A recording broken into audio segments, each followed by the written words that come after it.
Baik, pada kesempatan kali ini kita akan berdiskusi tentang beberapa permasalahan yang kita temui. Nah, pada bulan April sampai Mei, akhir Mei kemarin, petani-petani kita itu panen padi.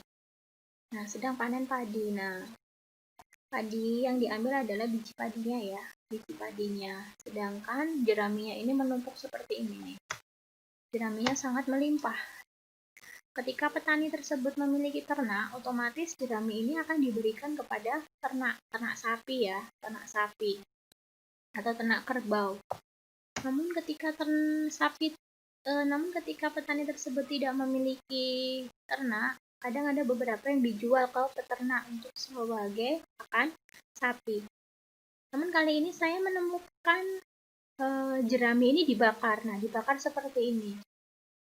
Kira-kira akan menimbulkan polusi ya, polusi udara yang sangat hebat. Ketika semua jerami ini dibakar, akan menimbulkan polusi udara. Nah, kita sebagai peternak itu harus dapat mengatasi permasalahan tersebut. Nah, kira-kira apa yang harus kita lakukan untuk mengatasi permasalahan ini, permasalahan jerami melimpah? Nah, yang kedua yaitu ketika musim penghujan itu rumput melimpah. Rumput-rumput melimpah, sangat-sangat melimpah. Namun kebalikannya, ketika musim kemarau, air sangat sulit sehingga rumput ini akan sulit untuk ditemui karena akan mati. Nah, karena kekurangan air. Apalagi ketika berada di lereng-lereng gunung yang sangat-sangat sulit menemukan air. Nah, apa yang harus kita lakukan untuk mengatasi permasalahan tersebut? Baik, pada video kali ini kita akan belajar dan berdiskusi terkait tentang pengawetan dan pengolahan bahan pakan ternak.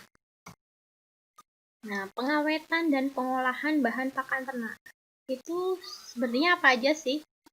Nah, kita akan membahas terkait tentang silase, amoniasi, fermentasi jerami, dan urea molasses block. Nah, di sini kita akan membahas satu persatu ya. Sebenarnya apa sih yang dimaksud dengan kelima pengawetan dan pengolahan bahan pakan ternak ini? Baik, oke, kita akan ulas satu persatu. Hai ini apa? Hai adalah tanaman hijauan pakan ternak yang berupa hijauan atau jerami atau leguminosa yang disimpan dalam bentuk kering dengan kadar air 15-20%. Nah, hai bentuknya seperti ini. Ini hai yang berbentuk POD. Biasanya petani ketika musim panen ini akan mengeringkan jeraminya seperti ini. Pernah lihat? Barusan ya di gambar ini. Nah, ya. Nah, kemudian ketika musim penghujan, tanaman dicacah, kemudian dikeringkan, hijauan dikeringkan, kemudian akan dibentuk seperti ini. Tapi ada beberapa merek dagang ini namanya Timonti Hai. Ini bentuknya ya, jerami yang sudah dikeringkan kemudian dikemas. Ketika musim kemarau bisa dimanfaatkan untuk pakan ternak sapi, sehingga para peternak tidak usah bingung ketika musim kemarau yang sulit sekali untuk mendapatkan rumput atau pakan ternak untuk ternaknya.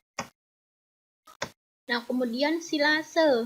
Sebenarnya silase itu apa sih? Nah, silase merupakan hijauan pakan ternak yang disimpan dalam keadaan segar setelah mengalami proses ensilase.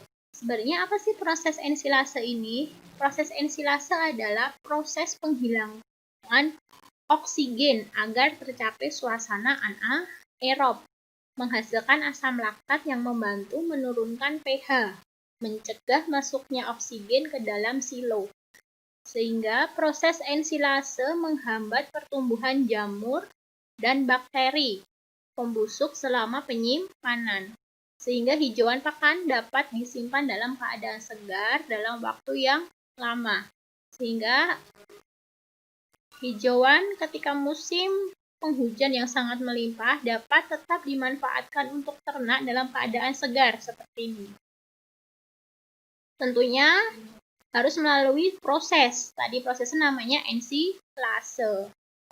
Baik, nah ini silase yang sudah jadi dan siap untuk diberikan ke ternak sapi. Untuk selanjutnya yaitu, permasalahan jerami padi yang sangat melimpah tadi, sebenarnya ada kekurangannya. Kekurangan jerami itu adalah serat kasarnya itu tinggi, yaitu 31,5 sampai 46,5%. Nutrisinya rendah. Proteinnya hanya sekitar 3%. Daya cerna atau kecernaannya itu rendah. Sehingga nilai gizinya rendah untuk ternak.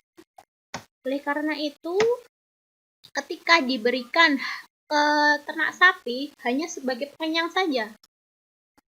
Tidak ada nilai gizi atau nutrisi yang masuk ke dalam ternak. Mubazir ya. Sehingga perlu adanya pengolahan. Pengolahan apa yang harus dilakukan? Oke. Namanya adalah jerami amoniasi dan fermentasi jerami. Nah, jerami amoniasi dan fermentasi jerami. Nah, untuk ternak sapi sebenarnya apa sih perbedaannya? Oke, dari kedua itu ya. Jerami amoniasi itu sebenarnya adalah pengolahan jerami dengan menggunakan amonia atau urea NH3 untuk memecah ikatan serat kasar. Nah, serat kasar pada jerami tadi kan sangat tinggi ya. Sehingga ketika dilakukan proses amoniasi itu serat kasarnya akan turun sehingga dapat meningkatkan kecernaan pada ternak sapi. Nah, sedangkan jerami fermentasi itu menggunakan mikroba sebagai aktivatornya atau bioaktivator seperti EE4, biofat, dan skarbio. Aktivator ini adalah mempercepat proses fermentasi ya, itu namanya aktivator. Nah, bahannya itu namanya bioaktivator. Nah, ini biasanya merek dagang yang dijual itu biasanya EE4, biofit, dan skarbio. Nah, dalam proses fermentasi ini sehingga dapat meningkatkan nilai nutrisi jerami. Nah, tadi jerami hanya memiliki protein sebesar 3% ya. Ketika dilakukan fermentasinya kan nilai nutrisinya akan meningkat nih. Sehingga meningkatkan kecernaan. Nah, ketika diberikan ke ternak tidak mubazir ya, karena ada nutrisi nilai gizi jerami ini akan meningkat sehingga dapat meningkatkan kecernaan pada ternak. Nah, biasanya peternak itu menamai jerami fermentasi ini sering dinamakan tape jerami. Nah, selanjutnya yaitu urea molasses block atau UMB. UMB merupakan salah satu jenis pakan tambahan yang biasanya tersusun dari berbagai macam bahan pakan, baik bahan pakan sumber protein, bahan pakan sumber energi, bahan pakan sumber vitamin, serta mineral. Tentunya dalam bentuk padat atau blok. Nah, ini bentuk dari UMB. Nah, bentuknya seperti blok ya, padat seperti ini ya.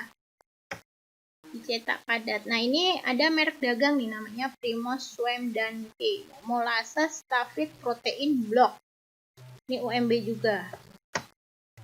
Nah, sebenarnya bahan pakan yang sering digunakan itu antara lain bungkil kedelai, bungkil kelapa, dedak padi, pola, kalsium, garam dapur, urea molasses.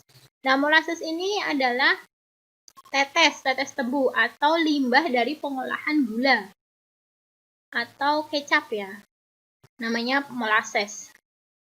Nah, UMB ini biasanya diberikan khususnya untuk ternak ruminasi. Nah, jangan lupa ya, ruminasi itu adalah sapi, kerbau, domba, dan kambing. Nah, ini contoh dari UMB. Baik, terima kasih atas perhatiannya. Materi tadi bisa kalian unduh juga di Google Classroom dengan kode OVWJUSZ. Dan kita akan melanjutkan diskusi di kelas kode ini ya. Terima kasih dan tetap semangat. Terima kasih atas perhatiannya. Tetap semangat dan selalu jaga kesehatan. SMK bisa. SMK bisa. SMK bisa hebat. Dari kami cukup sekian, kurang lebihnya mohon maaf. Wassalamualaikum warahmatullahi wabarakatuh. Salam dari ujung kandang.